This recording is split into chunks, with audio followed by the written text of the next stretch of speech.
I wanted to react to this JJ Redick take he had on First Take today. And I gotta say, JJ Redick is at his best when he comes on First Take and he actually questions everything. Like, for example, when Perkins was on there whiling about, the voters are racist and this is why people are voting for Nikola Jokic. This is why Steve Nash won these MVPs, is because of racism. And JJ Redick pretty much called out everyone on First Take, with Stephen A. being there, saying that the problem with the show is that they actually create narratives while false. And that he shut the show down. That was crazy. And today he had another one of those takes. They were debating, I believe, Nikola Jokic, and JJ Redick actually questioned ESPN and the programming. He wasn't really questioning First Take, but he was like, yo, we're not doing a good job at selling the product. It's 450 players, 30 teams, and the fact that now small ball, they need more shooting on the floor. The Lakers are just packing the paint with Draymond's man and Kevon Looney's man. And I want to point out, 100% agree with him. It's a lot of NBA fandom, quote unquote, who only watch the Lakers. No, but like I'm just like, oh, DraftKings. Like always, this episode will have a little bit of fun, a little bit of humor, a little bit of serious. About Jokic, they don't know nothing about Embiid. They barely watched Giannis, and I could go on and so forth.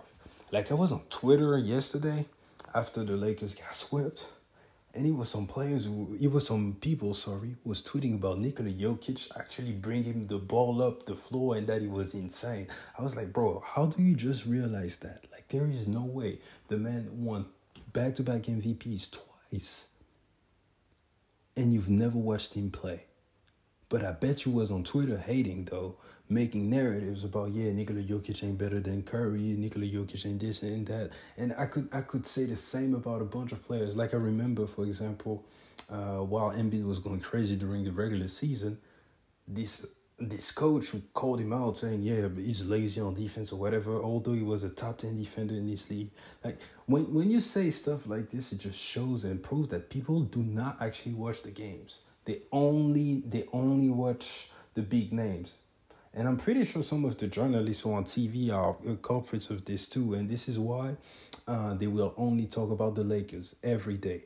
Only talk about the Warriors. Or when they bring up another team, is because some drama happened, so now they got to cover it. But they're not actually promoting the product. I feel like the league would be so much in such better shape, rating-wise, if you would actually showcase more talents. With a bigger pool of talent, a bigger pool of games, of varieties of players and everything, more people would just tune in. Because I believe that, especially, for example, a guy like LeBron James who's been out there for 20 years, it's a bunch of people who are just tired of the narrative centered about LeBron James, especially now that he's not as good as he once was. Same as a bunch of players, it's a bunch of people who just don't want to see the Warriors all the goddamn time. It just is what it is. And they would like to see something else on TV, but they just cannot, because it's always, they're trying to make money, I get it, but at this point, they may need to switch the angle or something, because it's not working. The ratings are at the all-time low. The people were talking about not wanting to see the Denver Nuggets versus the Heat in the finals. And I got to be honest, it's because most of y'all don't watch them throughout the regular season. So you're not really attached to the narratives of those teams. You're not really attached to the grinds that those teams have had to put in on a yearly basis for you to be actually interested in seeing them in the finals.